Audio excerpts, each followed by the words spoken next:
हो गया। चलिए कोई बात नहीं।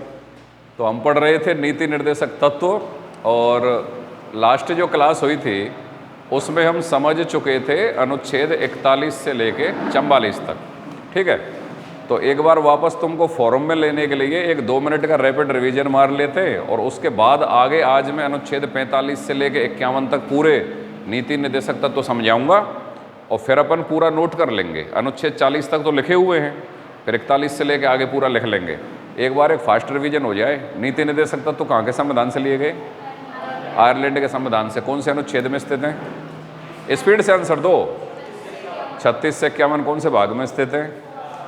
भाग 4 में स्थित हैं। कौन से प्रकार के लोकतंत्र की स्थापना करते हैं? सामाजिक आर्थिक लोकतंत्र की स्थापना करते हैं। ठीक है भाई। अच्छा, नीति निर्देशक तत्व अनुच्छेद 36 में क्या है? राज्य की परिभाषा। नीति निर्देशक तत्व अनिवार्य या बाध्यकारी हैं या नहीं हैं? ठीक है, नहीं है। नीति निर्देशक तत्व अनुच्छेद 36 में राज्य की परिभाषा। 37 में क्या है बताओ भाई, स्पीड से आंसर दो। पीछे वाला लड़का अनुच्छेद 37। अरे इतना पढ़ाने के बाद तुम जवाब नहीं दे रहे हो, इतनी पूर्ण तैयारी कैसे हो सकती है? ये तो मैं आज मेरी चौथी क्लास है, जिसको मैं 2 में ख़त्म करता था। इस बैच में मैं चौथी क्लास में जा रहा हूँ, और हर बार रिवीजन होता है, हर पीरियड में रिवीजन होता है। 37 में क्या है? नीति निर्देशक तत्व न्यायालय द्वारा प्रवर्तनीय नहीं है, या न्याय योग्य नहीं है, या वाद योग्य नहीं है। लेकिन नीति निर्देशक तत्वों को आधार बनाकर कानून बनाकर लागू करना राज्य का क्या है? कर्तव्य है। Correct answer. 38 बताओ, 38 में क्या है? बता भैया लड़के। राज्य ऐसी सामाजिक व्यवस्था का निर्माण करेगा जिसमें लोक कल्याण की अभिवृद्धि हो। तो उसमें 38(1) और 38(2) दोनों छेद हैं। हाँ भैया लड़की बताएगी क्या? 38 बताओगे आप? आए नहीं थे, चलो तो आप भी नहीं आए होगे। आप बताओ 38(1) क्या है? राजनीतिक, सामाजिक आर्थिक राजनीतिक न्याय हो और लोक कल्याण की वृद्धि अधिकतम हो। 38(2) में क्या है बताओ? अनुच्छेद 38(2) तुम कहते हो हमारी टेस्ट सीरीज होनी चाहिए, टेस्ट सीरीज होनी चाहिए। इससे बड़ी टेस्ट सीरीज क्या है कि बिना ऑप्शन के आप आंसर दें। इस टेस्ट सीरीज में अगर आप पारंगत हो गए तो दुनिया की किसी टेस्ट सीरीज की कोई जरूरत नहीं है। 38(2) बोलिए, बोलो भाई। आय की असमानता और अवसरों की असमानता को समाप्त करने का प्रयास करेगा। कौन से संविधान संशोधन से जुड़ा हुआ है भाई? ये है भाई।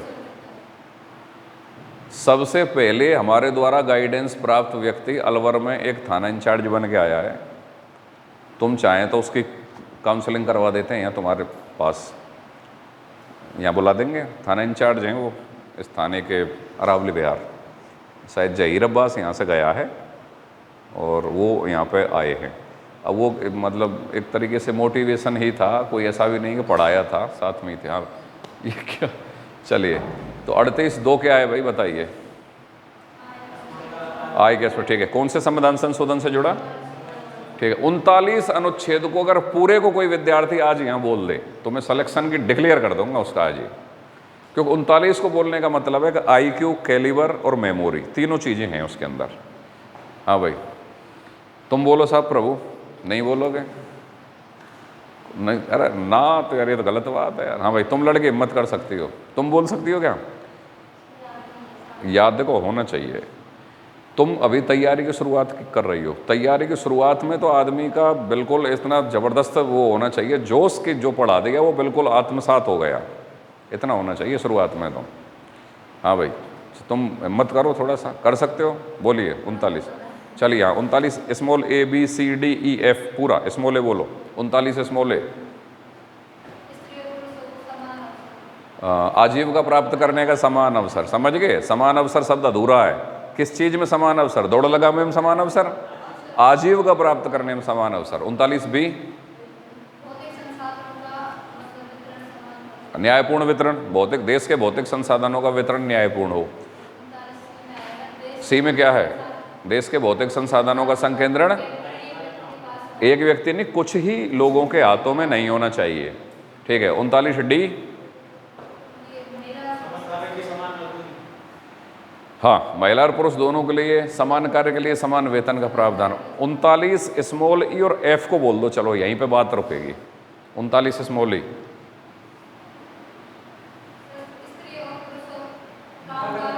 हाँ, आयु और शक्ति, शक्ति और स्वास्थ्य और बालकों की सुकुमारावस्था। करेक्ट आंसर पकड़ लेगी, 100% पकड़ लेगी अगर पेपर में आया तो।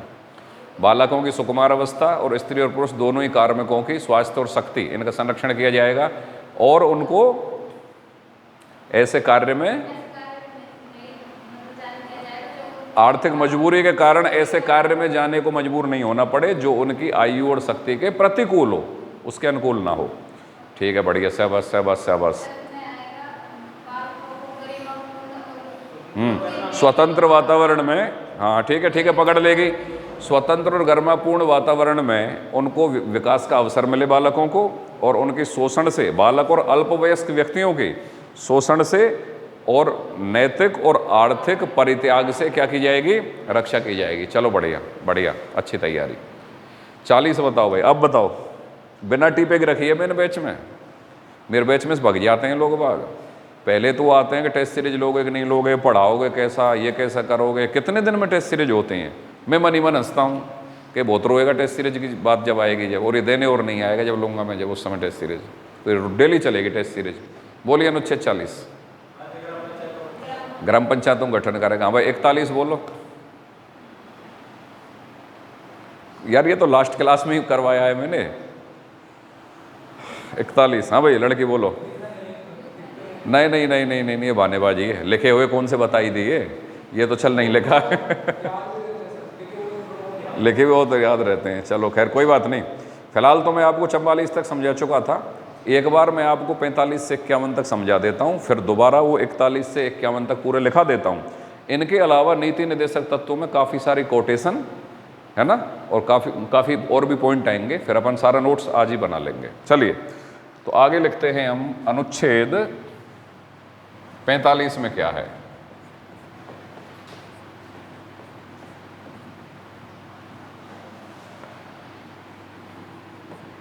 बच्चों की प्राथमिक शैशवावस्था,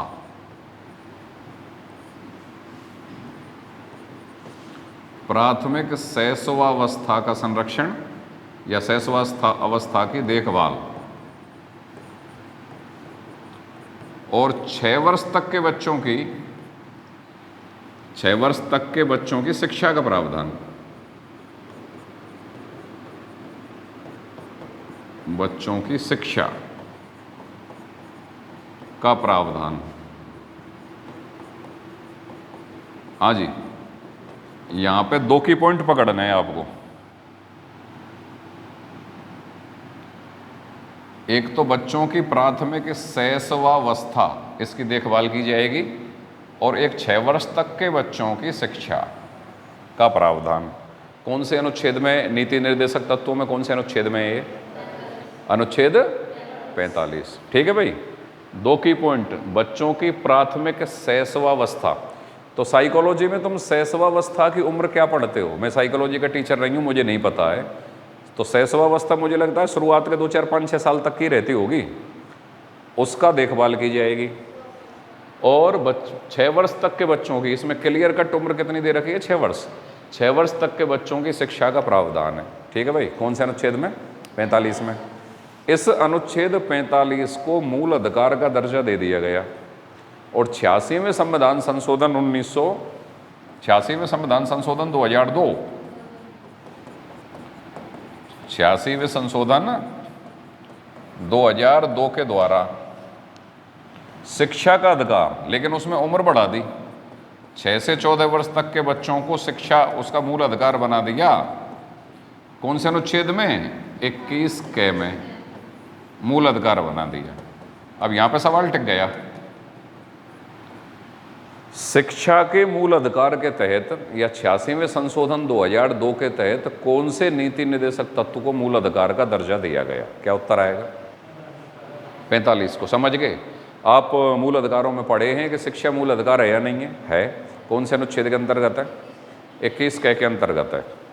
एग्जामिनर ऐसे सवाल भी पेपर में डालता है, पास्ट में डाले हैं उसने कि निम्नलिखित में से कौन सा तत्व नीति निर्देशक तत्व भी है और मूल अधिकार भी है। अब उसमें मान लो शिक्षा का अधिकार आ गया, तो नीति निर्देशक तत्व भी है और मूल अधिकार भी है। यहाँ तक भी सवाल जाते हैं कि निम्नलिखित में से कौन सा तत्व मूल अधिकार भी है और मूल कर्तव्य भी है। समझ गए? शिक्षा बच्चे प्राप्त करना बच्चे का क्या है? मूल अधिकार है, और उसको प्रदान करना माँ बाप और अभिभावकों का क्या है? मूल कर्तव्य है। निम्नलिखित में से कौन सा तत्व ऐसा है जो मूल अधिकार भी है, मूल कर्तव्य भी है और नीति निर्देशक तत्व भी है? तो इस प्रकार के सवालों के जवाब कब दोगे? जब इन तीनों चीज़ों को तुम ढंग से पढ़ चुके होगे और सारी चीज़ बिल्कुल टिप्स पे होगी और समझ के जब तुम पढ़ चुके होगे। क्योंकि इस प्रकार के सवाल जब पेपर में आते हैं तो जो रटी रटाई जो नॉलेज होती है ना, वो साइड में हो जाती है, एकदम से ढंग से कंसेप्ट होना चाहिए। तो ये चीज़ पकड़ में आ गई तुम्हारे? ठीक है, तो ये अनुच्छेद 45 है। अब इसको ऊपर कैसे करते हैं, क्या बता रहे थे तुम? यहाँ से ये वाला, ये लो भाई, ऐसे करते हैं। अरे यार ये कुछ नहीं हो रहा है, नहीं ताकत नहीं लगा रहा यार। चलो भाई ये लो, अच्छा अच्छा अच्छा, एक हाथ से नहीं जाएगा, चला गया। ठीक है, अब वापस पेन पे ही आ जाए। ये लो जी, ठीक है ठीक है। चलिए अनुच्छेद 46 पर बात कर लेते हैं।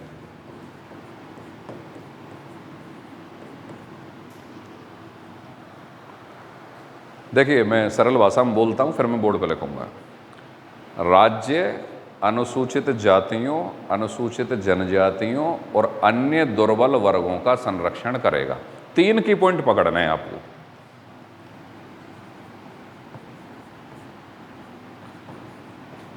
अनुसूचित जातियों,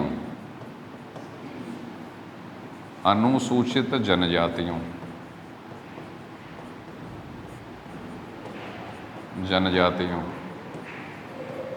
ठीक है भाई, और अन्य दुर्बल वर्गों, यहां एक शब्द का प्रयोग है दुर्बल वर्गों, अन्य दुर्बल वर्गों का संरक्षण करेगा और किसी भी प्रकार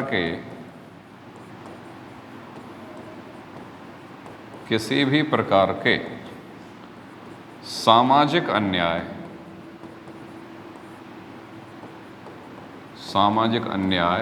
और शोषण से उनकी रक्षा करेगा, शोषण से रक्षा करेगा। कहने का मतलब क्या है? नीति निर्देशक तत्व किन के लिए हैं? नीति या कानून बनाने वालों के लिए। तो नीति या कानून कौन बनाता है? या तो केंद्रीय विधानमंडल या प्रांतों के विधानमंडल। मतलब वहाँ पे सरकारें बैठती हैं, चाहे केंद्र सरकार बैठती है चाहे प्रांतीय सरकार बैठती है, उनको निर्देश देने वाले तत्व हैं। और इसमें यह कहा गया है कि राज्य इस प्रकार की व्यवस्था करेगा जिसमें अनुसूचित जातियों, अनुसूचित जनजातियों और अन्य दुर्बल वर्गों का क्या होगा? संरक्षण होगा। तो यहाँ पर की पॉइंट पकड़ो। अनुसूचित जातियों, अनुसूचित जनजातियों और अन्य दुर्बल वर्गों का क्या होगा? संरक्षण होगा, तथा उनका किसी भी प्रकार के सामाजिक अन्याय से। इन्हीं वर्गों को किससे बचाया जाएगा? कि उनके साथ कोई सामाजिक अन्याय नहीं हो। किसी भी प्रकार के सामाजिक अन्याय से और शोषण से उनकी क्या होगी भाई? रक्षा होगी। कौन से अनुच्छेद में ये? 46। तो SC, ST और अन्य दुर्बल वर्गों से संबंधित। अब दुर्बल वर्ग की परिभाषा में सभी प्रकार के वर्ग आएंगे, चाहे वो OBC आप कह सकते हो, चाहे महिला, वृद्ध, BPL, विकलांग, निःशक्तजन, ये सब दुर्बल वर्ग हैं, वंचित वर्ग हैं। समझ गए? इन सब के कल्याण से संबंधित जितनी भी कल्याणकारी योजनाएं होंगी, तो इनका संरक्षण और संवर्धन हो रहा है कि नहीं हो रहा? तो वो कौन से अनुच्छेद से प्रेरित हो जाएंगी वो योजनाएं? बिल्कुल, दुर्बल वर्गों के कल्याण से संबंधित योजनाएं, निःशक्त जनों के कल्याण से संबंधित योजनाएं किस अनुच्छेद से प्रेरित हैं? 40। और एक आपने उसमें भी पढ़ा होगा, अनुच्छेद 41 के अंतर्गत भी पढ़ा होगा, पढ़ा है ना? कुछ दशाओं में काम पाने का अधिकार, बीमारी, बेकारी, बुढ़ापे और निःशक्तता की स्थिति में लोक सहायता, लोक सहायता का मतलब सरकारी सहायता पाने का अधिकार, ये भी तो 41 के अंतर्गत आ रहा है। और निःशक्त व्यक्ति, वृद्ध, बीपीएल, विकलांग, ये दुर्बल वर्गों के अंतर्गत भी आ रहा है। तो उसके कल्याण की योजना 46 पे भी टच मार रही है और 41 पे भी टच मार रही है। यहाँ पे एक चीज़ और गौर करना, अगर बात सरल सवाल पे गई कि 46 में क्या है, अनुसूचित जाति, जनजाति और दुर्बल वर्गों के संरक्षण का प्रावधान, ठीक है, तो नॉर्मल बात होगी, सारी दुनिया इसका आंसर करेगी। लेकिन अगर उसने अप्लाइड सवाल मारा, जैसा कि पेपर अगर टफ सेट करता है तो सवाल अप्लाइड आते हैं, वहाँ पे उसने अप्लाइड सवाल मारा और फिर सवाल पूछे कि किस अनुच्छेद में ये भावना निहित है, तो वहाँ आपका पूरा कॉन्सेप्ट चाहिए आपके पास। फिर आप जो भी अनुच्छेद वहाँ पे दे रखे हैं उनमें एक एक में कस कस के देखना चीज़ों को, समझ गए। ऐसा भी हो सकता है कि कोई एक योजना या कोई एक कल्याणकारी कार्य 2 अनुच्छेदों से टच मार रहा हो, बिल्कुल बाकायदा हो सकता है। जैसे शिक्षा की बात आ गई तो वो कई कई अनुच्छेदों पर टच मारेगी, समझ गए ना। अनुच्छेद 21 पे भी मारेगी, फिर वो नीति निर्देशक तत्वों के अंतर्गत 41 पे भी मारेगी, 41 में भी तो है शिक्षा पाने का अधिकार, फिर वो 45 पे भी मारेगी, समझ रहे हो। तो बिल्कुल क्वेश्चन का डिमांड पकड़ना है अपन को, क्वेश्चन क्या पूछ रहा है, उसकी भाषा क्या है, किस चीज़ को पूछ रहा है, और फिर वो जो आपके ऑप्शन हैं उनकी स्थिति क्या है। ऑप्शन बदलने से आंसर भी बदलते हैं, ठीक है। तो दिमाग को बिल्कुल एकदम खुला हुआ रखना है, वहाँ पे पेपर अटेम्प्ट करते वक्त बर्डन नहीं लेना है, उस नाइट बढ़िया तरीके से सोना है, समझ गए। लोग कहते हैं पेपर वाली नाइट ढंग से पढ़ना चाहिए, मैं कहता हूँ सोना चाहिए, क्योंकि अगर आप पूरे होशो हवास में वहाँ पे बैठ गए तो वो 100 से 150 सवाल आते हैं आजकल, तुम कितना भी पढ़ोगे 2-3 सवाल ज़्यादा कर जाओगे। लेकिन अगर तुम्हारा बॉडी और माइंड का रिलेशन बढ़िया रहा और तुम पूरे पेपर को ढंग से अटेम्प्ट करने की स्थिति पर आ गए, बोझिल दिमाग नहीं रहा, तो तुम 5-7 सवाल ज़्यादा करोगे उस जगह पर। खैर ये तो बाद की बातें होंगी, सिलेबस कराने के बाद समझेंगे इनको। ये अनुच्छेद 46 है। अनुच्छेद 47 देखिए, अब वही फिर तुम्हारा वाला वो काम करते हैं। अरे कैंसिल कर लिया, यही ना, कैंसिल लो, ये वाला, ये वाला, ये लो ठीक है यार। चलो भाई, जब कभी भी टेक्नोलॉजी बदलती है तो वो वर्ग सबसे ज़्यादा प्रताड़ित होता है जिसके समय बदलती है, कि या तो हम पुराने ज़माने में ही रहते या हम ये सब कुछ बदल चुका होता जब हम उस जनरेशन में आते। एक ट्रांजिशन स्टेट होती है, जिन लोगों के समय पे बदलाव होता है ना, वो बड़े आफत में आते हैं कि वो पुरानी मान्यताओं को भी लेके चलते हैं और नई को एडॉप्ट करना उनके लिए बड़ा भारी पड़ता है। हाँ जी, अनुच्छेद 47 देखिए भाई।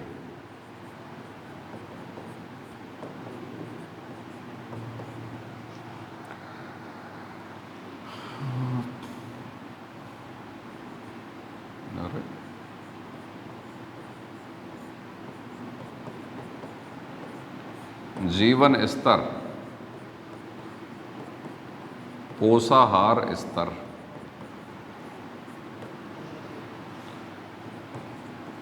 लोक स्वास्थ्य, लोक स्वास्थ्य को सार्वजनिक स्वास्थ्य भी कह सकते हैं कि नहीं कह सकते, इस पर अपन बात कर चुके हैं। सार्वजनिक स्वास्थ्य,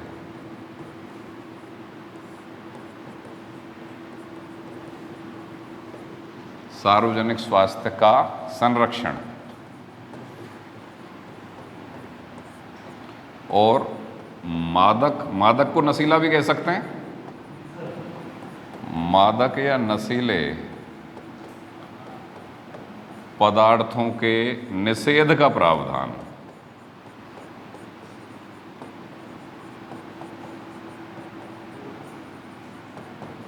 हाँ जी, अब ये सुन लो भाई, देखो किताबों में चाहे कुछ भी दे रखा हो, मैं तुम्हें ये 5 शब्द पकड़ा रहा हूँ। इन 5 शब्दों से छठा पेपर में ना आज तक के इतिहास में आया है ना आगे आएगा, खत्म बात, ये पकड़ो। इस अनुच्छेद 47 का मतलब ये है कि राज्य ऐसी सामाजिक व्यवस्था का निर्माण करेगा जिसमें वह अपने नागरिकों के जीवन स्तर का उन्नयन करे, अपग्रेडेशन करे, बढ़ाए उसको, ठीक है। पोषाहार के स्तर का उन्नयन करे, सरल भाषा में समझ लो, अपने नागरिकों का जीवन स्तर बढ़ाए, उनके पोषाहार का स्तर बढ़ाए। लोक स्वास्थ्य या सार्वजनिक स्वास्थ्य का मतलब है अपने सभी नागरिकों का स्वास्थ्य का संरक्षण करे, ठीक है, इनका संरक्षण करे। मादक पदार्थ और नशीले पदार्थों का निषेध से संबंधित प्रावधान भी इसी अनुच्छेद के अंतर्गत आता है। हाँ जी, जीवन स्तर किसको बोलते हैं भाई? Living standard.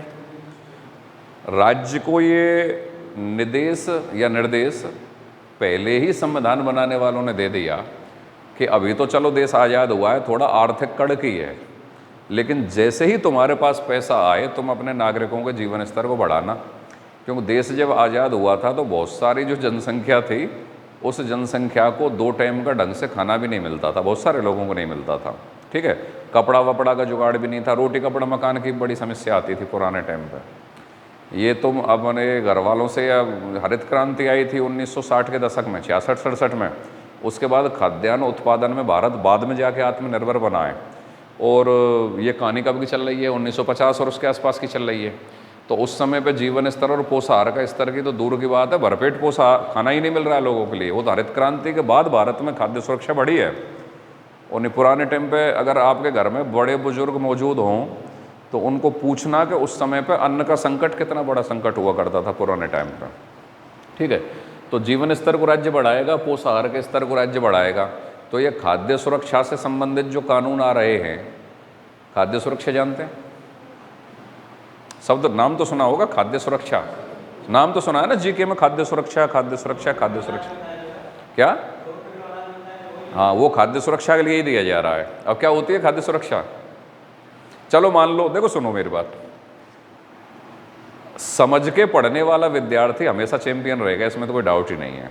जैसे मान लो यही सवाल टिक जाए पेपर में, मान लो मैं ही टेस्ट सीरीज बनाऊं और मैं ये सवाल डालूं, खाद्य सुरक्षा से संबंधित कानून, खाद्य सुरक्षा से संबंधित कानून की भावना निम्नलिखित में से किस अनुच्छेद में स्थित नीति निर्देशक तत्व से प्रेरित है? क्या उत्तर आएगा? ये मैच कर रहा है कि नहीं कर रहा? पोषाहार स्तर को मेंटेन करना, राज्य पोषाहार स्तर को सुधारेगा। अब मान लो यही सवाल मैं टेस्ट सीरीज में डाल देता हूँ, दुनिया की किसी भी किताब में नहीं मिलेगा, किसी भी किताब में नहीं मिलेगा। आप पॉलिटी की ऑब्जेक्टिव टाइप परीक्षा की कोई सी भी किताब, किसी भी कोचिंग का नोट्स कहीं पे भी अगर देख लोगे, ये सवाल नहीं मिलेगा, ठीक है। और ये भी कहा जा सकता है स्टूडेंट के द्वारा कि साहब हमको तो पढ़ाया ही नहीं गया है। तो मैं ये नहीं कहता कि मेरे ये जो लिखे हुए सब ने पूरे पेपर को ये फंसा देंगे, लेकिन मेरी क्लास में किया गया जो डिस्कशन है ना, वो आपका दिमाग इतना खोलेगा कि वो आपको सवाल अटेम्प्ट करने में हेल्प देगा। तो आप ये बताएं कि जैसे खाद्य सुरक्षा, अब खाद्य सुरक्षा क्या है, देश क्या है खाद्य सुरक्षा, जैसे वैसे ही पूछ रहा हूँ मैं आपसे, टेंशन मत लो, वैसे ही बता दो। आहार उपलब्ध करवाना, भाई ठीक है। अब रोज आपको एक ही एक आहार दे दें, रोटी आलू का झोल, रोटी आलू का झोल, घिया का झोल, आलू का झोल, रोटी, तो भाई खाद्य सुरक्षा हो गई क्या?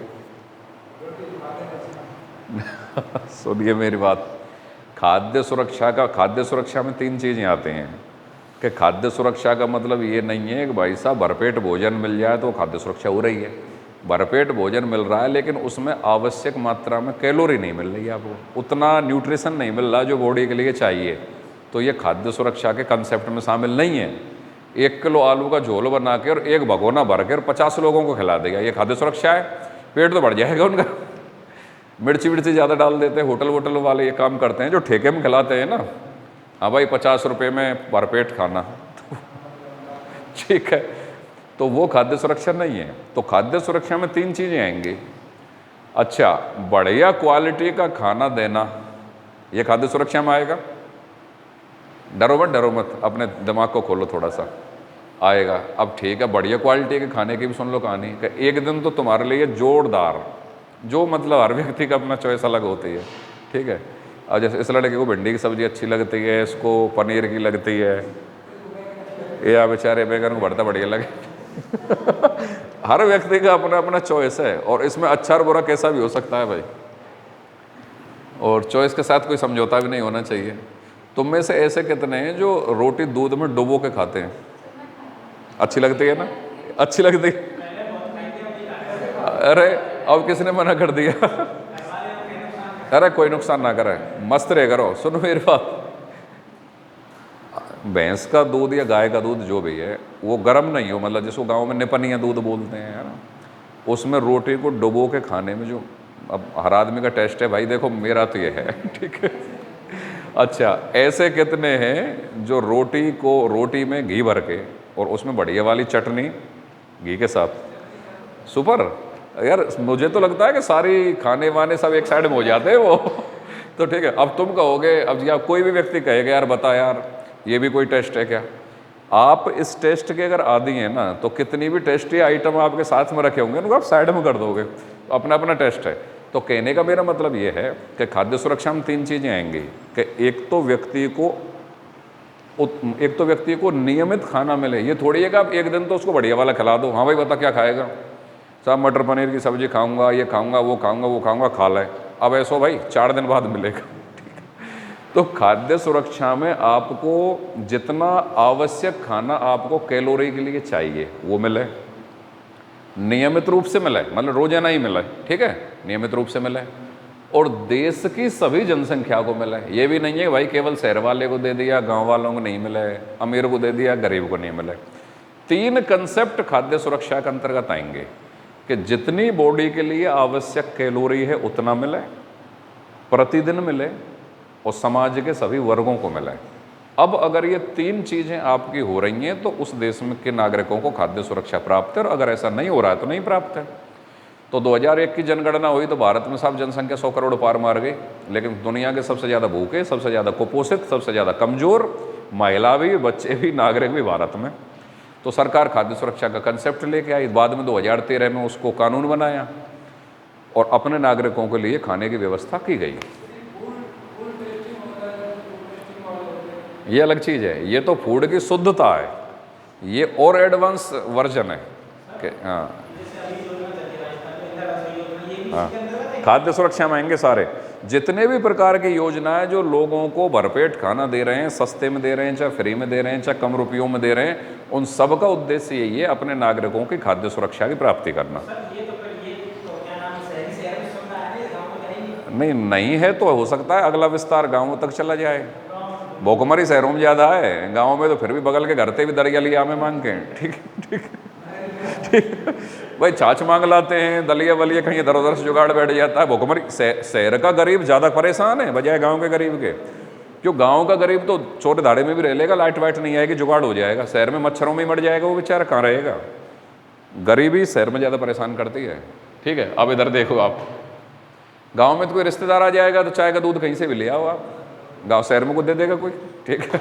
चलिए खैर, तो इन पॉइंट्स पर आप गौर करोगे, जीवन स्तर, पोषाहार का स्तर, लोक स्वास्थ्य या सार्वजनिक स्वास्थ्य का संरक्षण करेगा, मादक पदार्थ और नशीले पदार्थों के निषेध का प्रावधान।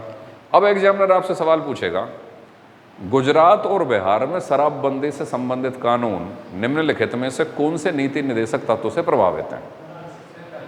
47। अब आप सामान्य विद्यार्थी क्या सोचेगा, यार ये तो लिखाया ही ना है गुजरात और वो बिहार का, तो शराबबंदी नोट्सों से बाहर गया पेपर, ठीक है। एक बढ़िया विद्यार्थी क्या सोचेगा, अच्छा ऑप्शन मिलेंगे वहाँ आपको 42, 45, 47, 49, तो तुम हर उसको ऑप्शन को पढ़ के उसमें क्या लिखा हुआ है और मैच करके देखना उस चीज़ को। अच्छा, राजस्थान, हरियाणा और पंजाब, इसमें डोडा पोस्त होता है, डोडा पोस्त है ना, नशीला पदार्थ, उसकी खेती पे भी रोक है, लाइसेंस वाइसेंस दिए जाते हैं, वही करते हैं, हर कोई नहीं कर सकता। तो उस पर रोक से संबंधित कानून कौन से अनुच्छेद से प्रेरित है? नशीले पदार्थ में आ जाएगा, ठीक है। ये आपका अनुच्छेद 47 है भाई। ये नहीं तो ये तो राज्यों को कहा गया है, राज्य का मेरा मतलब है ये तो सरकारों को कहा गया है कि अपने नागरिकों के, अच्छा नशीले पदार्थों पर अगर बैन हो जाएगा तो पोषाहार का स्तर सुधरेगा कि नहीं सुधरेगा, जीवन स्तर सुधरेगा कि नहीं सुधरेगा। अब ये अलग बात है कि भारत के बॉलीवुड के जो हीरो हैं वो कौन कौन से आते हैं, शाहरुख खान, अक्षय कुमार, अजय देवगन, क्या खाते हैं वो, एक जर्दा विमल, बड़ ऊंचे लोग, ऊंची पसंद, पान पराग, पुराने टाइम से एडवर्टाइज आते थे ना, पान पराग से स्वागत ये करोगे, तो उन्होंने अपना स्टैंडर्ड। तो ये सामाजिक विकृतियां हैं। आजकल नए लड़के जो हैं या स्टूडेंट जो हैं वो पार्टी का मतलब ड्रिंक मानते हैं, मतलब बिना ड्रिंक के कोई पार्टी नहीं मानते। जो ड्रिंक नहीं करता उसको तो ऐसे अछूत मान लिया जाता है आज के युग के अंतर्गत, कल्चर चल रहा है ना ये। और एक लंपे, उसको मैं अल्ट्रा मॉडर्न टाइप के वो लोग जिन्होंने मॉडर्नाइजेशन के प्रतीक के रूप में कि अगर आप ड्रिंक करते हैं तो आप मॉडर्न हैं, अगर आप नहीं करते हैं तो आप नहीं हैं। तो इस प्रकार की जो ये कल्चर है, इसको जो सामाजिक स्वीकृति, भारतीय जो धीरे धीरे वेस्टर्न कल्चर की तरफ बढ़ रहे हैं। और कमाल की बात यह है कि वेस्टर्न इधर की तरफ आ रहे हैं कि वो ये सारे शौक कर करा लिए, उन्होंने देख लिया कुछ नहीं है इनके अंदर। तो कहने का मतलब ये है कि अगर नशीले पदार्थों को बैन किया जाएगा तो कुसहार का स्तर बढ़ेगा। अब आप कह रहे हो कि साहब गुटखा वुटखा ये नशीले पदार्थ हैं लेकिन राजस्थान में बैन नहीं कर रखा है। भाई ऐसा है, शराब पे भी राजस्थान में बैन नहीं है। और एक बार बैन करने का प्रयास किया गया था, हरियाणा में शराब को बैन किया गया था। हरियाणा में दुनिया में सबसे ज़्यादा दारू हरियाणा के लोग पीते हैं, ठीक है। तो हरियाणा में एक बार शराब को बैन कर भी दी थी, लेकिन जो रेवेन्यू मिलता है ना, जो टैक्स मिलता है सरकार को, वो बहुत तगड़ा मिलता है। क्या सबसे ज़्यादा हरियाणा में बिकता है? हाँ, मुझे लगता है पीते भी ज़्यादा वहाँ लोग। गुटखा तो यूपी और बिहार में, वो तो ये समझो कि बिना गुटखे के बात ही नहीं करेंगे बेचारे। वो सारे हाँ वो होता है उस जगह पर। तो अब अगर सरकार इनको बैन करे तो सबसे ज़्यादा टैक्स जो इनसे आता है, शराब वालों से बहुत बड़ा टैक्स आता है सरकार को। तो सरकार के पास कलेजा चाहिए। तो जैसे वहाँ पे गुजरात में मान लो मोदी ने शराबबंदी कर दी, अब मोदी के टक्कर में नीतीश ने भी कर दी। बिहार में क्यों, नीतीश ने भी चैलेंज किया था कि साहब तुम ही बढ़िया सीएम थोड़ी हो, मैं भी बढ़िया सीएम हूँ। अब हर किसी के बस का ये है नहीं सीएम के का, क्यों, बहुत मोटा मार्जिन आता है, पैसे बहुत तगड़े आते हैं इस लाइन से। चलिए खैर कोई नहीं, ये अनुच्छेद 47 है भाई आपका, यही है क्या? जा भाई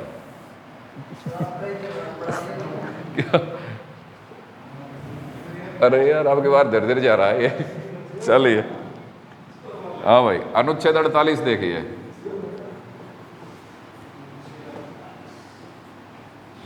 देखो सुनो,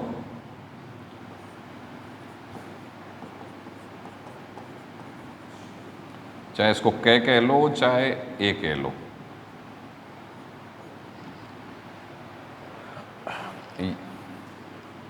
कृषि, पशुपालन, गाय, बछड़े, दुधारू पशु, वाहक पशु, इनका क्या किया जाएगा? संरक्षण किया जाएगा। देखो, कृषि और पशुपालन का तो आधुनिकीकरण और वैज्ञानिकीकरण किया जाएगा। मतलब बढ़िया किस्में कौन सी हैं, रोग प्रतिरोधक किस्में कौन सी हैं, ज़्यादा प्रोडक्शन किससे हो रहा है, जिससे कि लोगों की खाद्य सुरक्षा डेवलप हो जाए पूरे कंट्री के अंदर, इनको तो बढ़ाने का प्रयास किया जाएगा। गाय, बछड़े, दुधारू पशु, वाहक पशु। वाहक पशु किसको बोलते हैं? जो ढोने के काम आते हैं, जो ढोने के काम आते हैं। इनके वध का निषेध, सुनो मेरी बात, इनका संरक्षण किया जाएगा, इनके वध को निषेध किया जाएगा। समझ गए? मतलब इनको मारो मत भाई, क्योंकि ये समाज के काम के हैं। तो यहीं पे एग्जामिनर सवाल डाल देगा, गौ हत्या प्रतिषेध से संबंधित कानून कौन से अनुच्छेद के अंतर्गत आते हैं? 48। समझ गए? ऑप्शन में 48 भी होगा, 48 के या 48 ए भी होगा, तो अंतर कर लोगे ना? ठीक है। अब 48 ए में क्या है? पर्यावरण, वन और वन्य जीव, इनका संरक्षण है भाई, इनका संरक्षण करेगा राज्य। ये जो 48 क है, ये 42वें संशोधन 1976 के द्वारा जोड़ा गया है। कल बताया था आपको, 42वें संशोधन 1976 के द्वारा 4 नीति निदेशक तत्व जोड़े गए। कौन कौन से बताओ? 39F, 39 कैपिटल ए या के या ए, कुछ भी लिख लो, ठीक है। 43 के और 48 के लिख लो, चाहे ए लिख लो, कुछ भी लिख लो। ये 42वें संविधान संशोधन के द्वारा जोड़े गए। ये सवाल बहुत बार आया है, इसको मैं रोज लिख देता हूँ एक बार तुम्हारे यहाँ पे। हाँ भाई, यहाँ पे गौर कर लेना, सेकंड ग्रेड की परीक्षा 2016 में ये सवाल आया है कि गोवध प्रतिषेध से संबंधित कानून कौन से अनुच्छेद में आते हैं। अनुच्छेद 48 और 48 के दोनों ऑप्शन उसने डाले। देखो, आदमी गलतियों से सीखता है, ज़िंदगी में अनुभव। मुझे ये पता होता था, लेकिन मैं बच्चों की मेहनत को कम करने के लिए, क्योंकि उससे पहले आरपीएससी जो पेपर बनाती थी उसमें ट्रेंड नहीं होता था कि वो 48 और 48 के दो ऑप्शन डालें, वो एक ही डालती थी, 48, 47, 42, 44। तो मैं इन सारी चीज़ों को एक ही अनुच्छेद में लिखा देता था कि भाई अनुच्छेद 48 में ये है, कृषि, पशुपालन, गाय बछड़े, दुधारू पशु, वाघ पशु, पर्यावरण, वन और वन्य जीव का संरक्षण। हटाओ भाई। अब एग्जामिनर ने सवाल डाला कि गोवध प्रतिषेध से संबंधित कानून कौन से अनुच्छेद में, और 48 भी ऑप्शन में दिया और 48 कह भी दिया। अब मैं जब पेपर मेरे हाथ में आया तो मेरी गलती पे बड़ा पछतावा हुआ कि यार मेरी वजह से बच्चों का एक सवाल गलत हो गया, कि अगर मैं इसको खोल के पहले ही क्लियर कर देता तो वो सही कर जाते। क्या कुछ डिफरेंस था ना, डिफरेंस था कि भाई 48 और 48 कह। अब वो मैं इसको 48 कह करके लिखाता था, 48 नहीं लिखाता था, क्योंकि 42 में संशोधन से 48 कह जुड़ा है, मुझे ये भी लिखाना होता था, तो मैं 48 कह में ही इनको समेट देता था सबको। मैंने यार इतना डिफरेंस थोड़ी करेगा एग्जामिनर का, 48 भी दे और 48 कह भी दे और ये भी करे। लेकिन जब ये सवाल पहली बार आया तो फिर मैंने सोचा कि अब यहाँ से आगे मतलब रिस्क नहीं लेना, चाहे बच्चों की मेहनत थोड़ी सी बढ़ जाए, लेकिन बिल्कुल चीज़ों को पॉइंट टू पॉइंट ही करा देना सबको ही।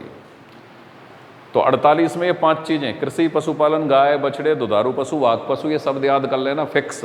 48 के में पर्यावरण, वन और वन्य जीव, ये 3 शब्द याद कर लेना केवल, यहीं पर पेपर टिकेगा, दूसरा कोई चांस नहीं कि पेपर यहाँ से बाहर जाए। ये शब्द हैं बस। अगर आप किताब पढ़ोगे या बेरेक्ट ये जो रखा हुआ है ये पढ़ोगे तो बड़ी लंबी चौड़ी भाषा मिलेगी, उसको पकड़ना और समझना भारी पड़ जाएगा, कौन सी चीज़ रखें और कौन सी चीज़ छोड़ें। ये सीधे की पॉइंट है, सवाल यहाँ से जाएंगे। देखो, संरक्षण जब आ रहा है तो वो इसी में आ जाएंगे।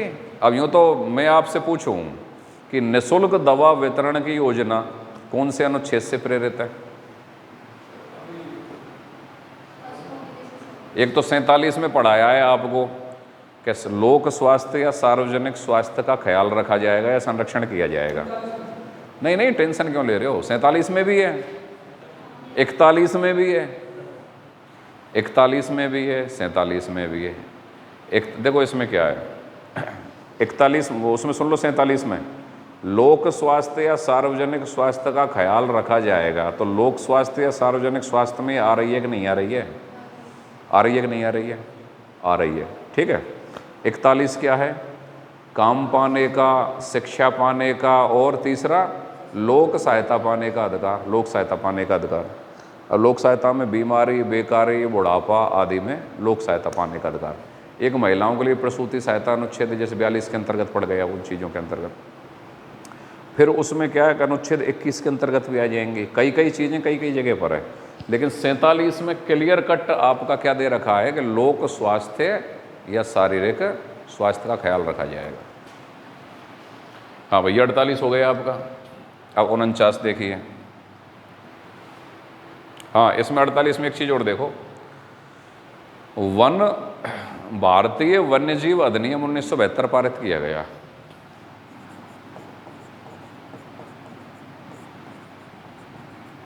वन्यजीव अधिनियम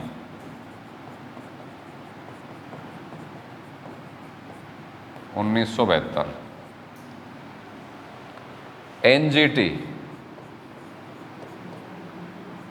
राष्ट्रीय हरित प्राधिकरण, नेशनल ग्रीन ट्रिब्यूनल, भारतीय वन्यजीव अधिनियम, अगर ये पारित किए जा रहे हैं या ये कानून बनाए जा रहे हैं तो ये कौन से अनुच्छेद से प्रेरित हैं भाई? पर्यावरण का संरक्षण। एग्जामिनर डायरेक्ट सवाल पूछ ले, भारतीय वन्यजीव अधिनियम कब पारित हुआ? 1972। भारतीय वन्यजीव अधिनियम जैसे कानूनों का पारित होना या राष्ट्रीय हरित न्यायाधिकरण जैसे कानूनों का बनना कौन से अनुच्छेद से प्रेरित है? तो वहाँ अपना लॉजिक लगाना पड़ेगा आपको, इस अनुच्छेद से प्रेरित है। ठीक है भाई।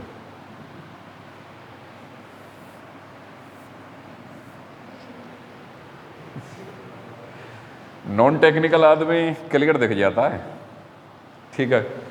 ये सेम वैसे ही है कि जैसे अब घर परिवार और रिश्तेदारियों में ब्याह तो होते ही हैं, उनमें जैसे मान लो कोई जीजा है और उसके साले का ब्याह हुआ है तो नाचना कंपलसरी है, वरना जीजा विदा ना मिलेगी बाद में। ठीक है, कंपलसरी होता है कि नहीं होता? छोटे भाई का ब्याह है तो बड़े भाई को नाचना कंपलसरी है। कोई भांजे भांजे का हो रहा है तो मामा माइयों का डांस नहीं होगा जब तक तो ब्याह अधूरा है। और ऐसी स्थिति में हम में से बहुत सारे लोग ऐसे होते हैं जो पूरी ज़िंदगी में कभी डांस नहीं किए हुए होते हैं, जिनने कभी ना करे बेचारे में। और वहाँ ये मस्ट है कि उनको नचाया जाएगा, और घोड़ी की निकासी निकलेगी तो पक्का नचाया जाएगा। तो वो लोग क्या करेंगे, या तुम में से अगर कोई ऐसा एक आध पीड़ित है तो वो क्या कर सकता है, मैं ऑप्शन देता हूँ आपको, मतलब एक तरीका बताता हूँ। तो वो निकासी में मेन जगह मत चलो, मेन अगर आसपास चलोगे ना दूल्हे के इर्द गिर्द तो खींच लिए जाओगे। तो फिर क्या करो कि थोड़ा सा फ़ोन को वैसे ही ले लो हाथ में कि बहुत अर्जेंट कॉल है, हाँ तू ऐसा करना, ये आ जाना, वो आ जाना, और थोड़ा दूर दूर चलो वहाँ से। ठीक है। और अब ऐसा व्यक्ति बाई चांस, अब लोग उसको ढूंढ रहे होते हैं कि यार फलाना कहाँ गया, अब वो दिख रहा है वहाँ पे, तो दो एक जाएंगे और उसको ठाड़ से पकड़ के खींच के वो नाना नाना करेगा और उसको वहाँ बीच में ले आएंगे। अब उसकी मजबूरी में उसे डांस करना पड़ेगा। नॉन टेक्निकल डांसर अपने आप अंदाज लग जाता है, चाहे वो कितना ही प्रैक्टिस कर ले, वो सीख ले, किसी डांसर को घर पे लगा ले, खूब प्रैक्टिस कर ले, अपने आप पकड़ में आएगा कि नहीं आएगा कि भाई आप ना आवे बेचारे पे, ये तो जबरदस्ती लाए गए हुए। ठीक है।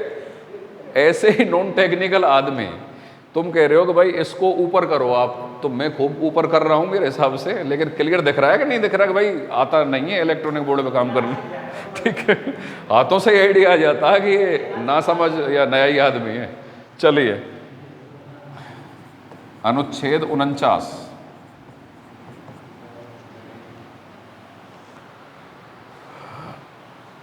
राष्ट्रीय महत्व के स्मारकों का, संस्थाओं का और वस्तुओं का। 3 शब्द पकड़ा रहा हूं।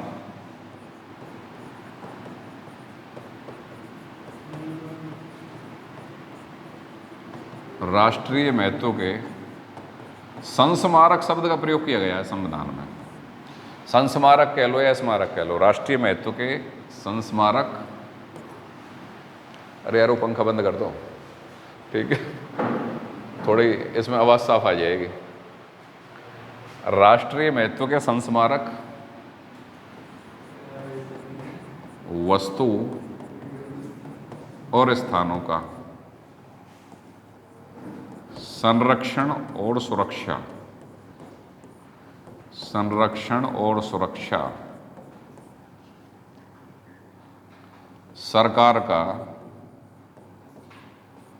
सरकार की बाध्यता है। देखो एक काम की बात सुन लो पहले तो, बाध्यता है तो काम की बात यह है, नीति निर्देशक तत्वों के बारे में आप पढ़े होंगे कि ये अनिवार्य और बाध्यकारी नहीं है, यहीं पे सवाल टिकेगा। लेकिन कौन सा ऐसा नीति निर्देशक तत्व है जिसका पालन करना या जिसको लागू करना सरकार के लिए बाध्यकारी है? अनुच्छेद 49। क्योंकि 49 क्या कहता है कि राष्ट्रीय महत्व के संस्मारक, वस्तु, स्थान, लाल किला, जामा मस्जिद, ताजमहल, हवा महल, कोई भी किसी भी प्रकार के जो जितने भी संस्मारक हैं, वस्तुएं हैं, स्थान हैं, इनका संरक्षण और इनकी सुरक्षा करना सरकार की क्या है भाई? बाध्यता। तो एक तो सरल सवाल के राष्ट्रीय महत्व के स्मारकों का संरक्षण सरकार के दायित्व है या बाध्यता है, अनुच्छेद 49। और एक ये सवाल बहुत गहरा सवाल हो जाएगा, ये असिस्टेंट प्रोफेसर के पेपर में आया पिछली बार हमारे वाले में, कि निम्नलिखित में से कौन सा नीति निर्देशक तत्व है जिसका पालन या जिसको लागू करना सरकार की अनिवार्य बाध्यता है। अब एक तो निदेशक तत्व और वो भी बाध्यता, दोनों शब्द जस्ट अपोजिट ने, क्यों? निदेशक तत्व तो अनिवार्य और बाध्यकारी नहीं है, लेकिन ये निदेशक तत्व अनिवार्य और बाध्यकारी है। एक और गहराई की बात सुन लो कि राष्ट्रीय महत्व के स्मारक, स्थान और वस्तुओं की सुरक्षा करना सरकार की बाध्यता होगी। ये बाध्यता शब्द 7वें संशोधन 1956 के द्वारा जोड़ा गया। ये बहुत गहरी बात है। 1956 द्वारा जोड़ा गया भाई, 7वें संशोधन 1956 के द्वारा जोड़ा गया। ये बात क्लियर हो गई भैया आपके? 49 हो गया भाई, ये लो जी, अब बार नहीं गया यार ये ऊपर। ठीक, ये लो हो गया। ठीक है, अनुच्छेद 50 देखिए। ये एक समझ लो, कार्यपालिका से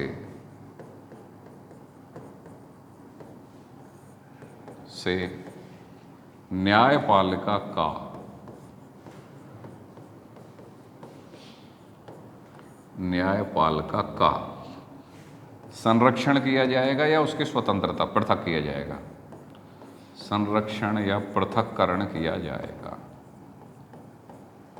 हाँ जी, कार्यपालिका से न्यायपालिका का संरक्षण किया जाएगा या कार्यपालिका से न्यायपालिका का पृथक्करण किया जाएगा। कार्यपालिका का मतलब, कार्यपालिका व्यवस्थापिका, कार्यपालिका, न्यायपालिका तीनों ही सरकार के अंग हैं, लेकिन कार्यपालिका का मतलब क्या है? जैसे एक बार मैं आपको बता चुका हूँ। क्या है भाई कार्यपालिका का मतलब? अगर मैं आपसे ये सवाल करूँ कि केंद्रीय कार्यपालिका में क्या आता है, तो आपका उत्तर क्या होगा? हाँ भाई बताओ भाई। ये इतना छोटा सवाल है और वो भी मेरे पढ़ाने के बाद, तो बिल्कुल ही छोटा हो जाना चाहिए। तुमको तो मैंने लिखाया भी है, समझाया भी है, 5-7 बार बैच में पूछा भी है। बताओ।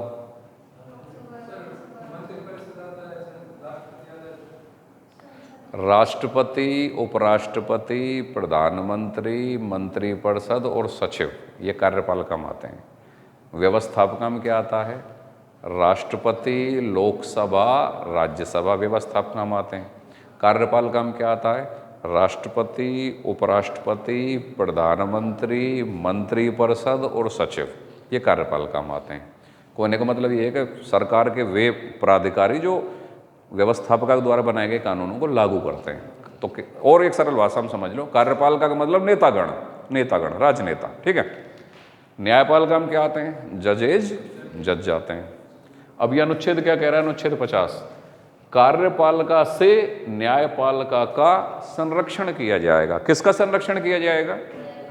न्यायपालिका का संरक्षण किया जाएगा, मतलब जजों का संरक्षण किया जाएगा। किनसे किया जाएगा? और उनका पृथक्करण किया जाएगा। न्यायपालिका का कार्यपालिका से पृथक्करण किया जाएगा। कहने का मतलब ये है कि हो गया क्या टाइम सर? 5 मिनट और बस। कहने का मतलब ये है कि न्यायपालिका में जो कि जज हैं, वो कार्यपालिका मतलब नेताओं के प्रभाव से मुक्त होने चाहिए, नेताओं से पृथक होने चाहिए, उनके प्रभाव के अंतर्गत नहीं रहने चाहिए, नेताओं से उनका संरक्षण किया जाना चाहिए। ये फायदेमंद चीज़ है कि नुकसानदायक चीज़ है? क्योंकि अगर जज या न्यायपालिका कार्यपालिका के प्रभाव में रहा या उससे पृथक नहीं होकर उनसे मिला हुआ रहा, तो न्याय होगा कि अन्याय होगा? अन्याय होगा। तो राजनीतिक स्थायित्व तो खत्म होगा कि बचा रहेगा? राजनीतिक स्थायित्व तो अन्याय की स्थिति में क्या होता है?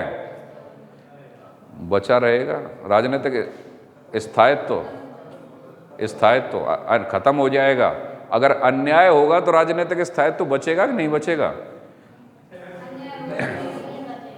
दिमाग की जरूरत है मुझे थोड़ा बहुत तुम्हारे की इस समय पे।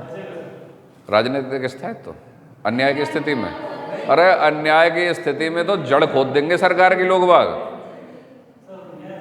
हाँ, तो ये गलत समझ गए ना? इसके सुन रहा है, मैं तो माइक लगा के चिल्ला रहा हूँ यार। ठीक है, सुनो मेरी बात कि अगर जज या न्यायपालिका कार्यपालिका के प्रभाव में है, कार्यपालिका से मिली हुई है, तो न्याय हो रहा है कि अन्याय हो रहा है? अन्याय। कार्यपालिका का मतलब नेता। अगर जज नेताओं के प्रभाव में हैं, उनकी अधीनता में हैं, उनसे जुड़े हुए हैं, तो न्याय करेंगे कि अन्याय करेंगे?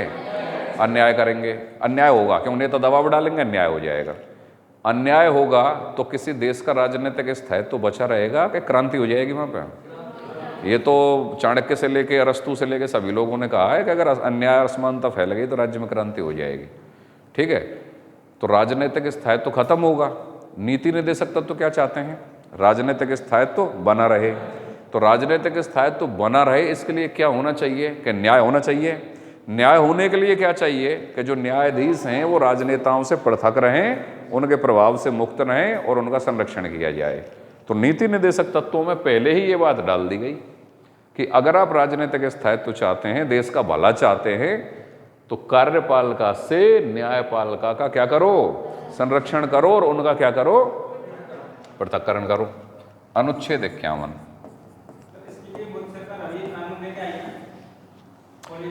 इसके लिए बहुत सारे कानून हैं। अब कॉलेजियम खत्म करके जो कानून आया है वो किस हद तक न्यायपालिका की स्वतंत्रता को बचाएगा या न्यायपालिका में ईमानदारी स्वच्छता का भाव लाएगा, वो अलग डिबेट का विषय है।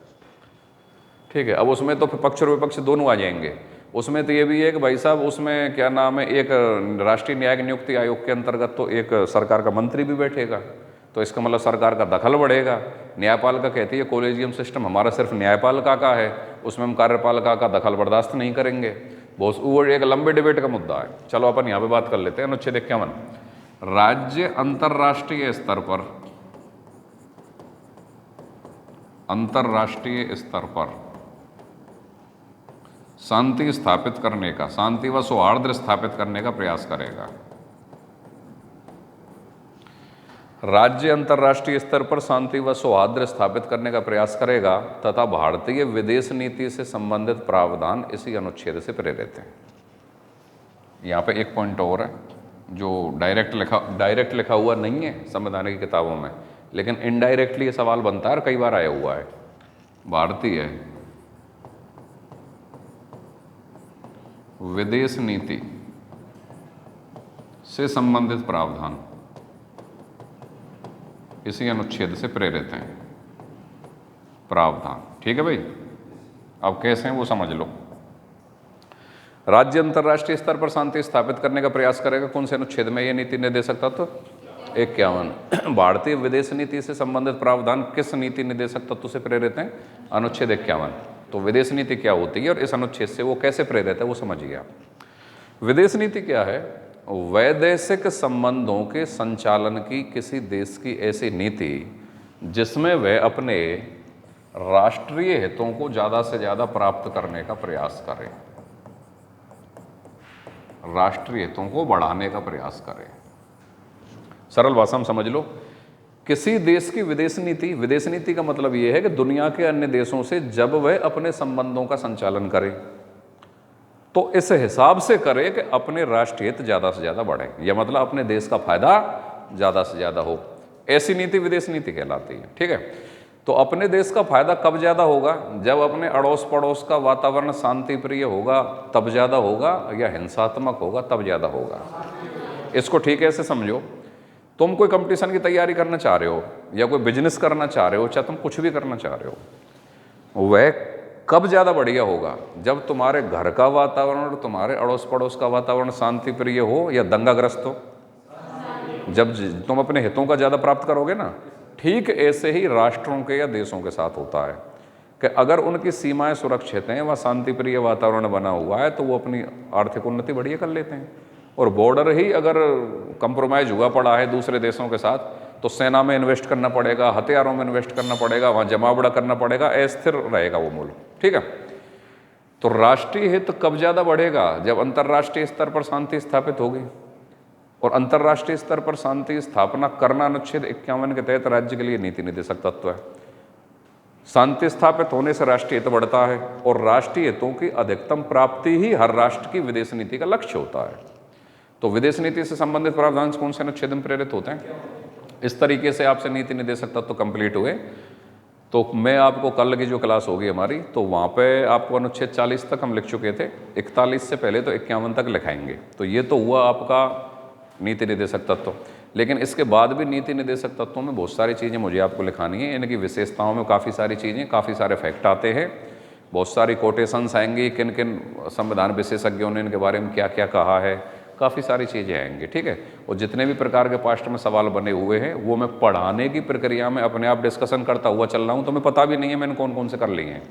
और पढ़ने के बाद फिर मैं तुम्हें ये भी छूट दे देता हूँ कि इंडिया की कोई सी भी परीक्षा, सिर्फ ये नहीं मास्टर या ये जो तुम दे रहे हो, नीचे से लेकर IAS तक कोई भी परीक्षा, किसी भी स्टेट का PCS, किसी भी IAS, कोई भी प्रोफेसर कहीं पे कुछ भी ऑल इंडिया के अंदर, वो आप हमारे पढ़ाने के बाद सॉल्व करें। और फिर भी अगर आप सॉल्व नहीं कर पा रहे हैं तो सवाल लेके आ जाएं। ठीक है, आपको आंसर दिया जाएगा। ओके, कर लो बंदा भाई।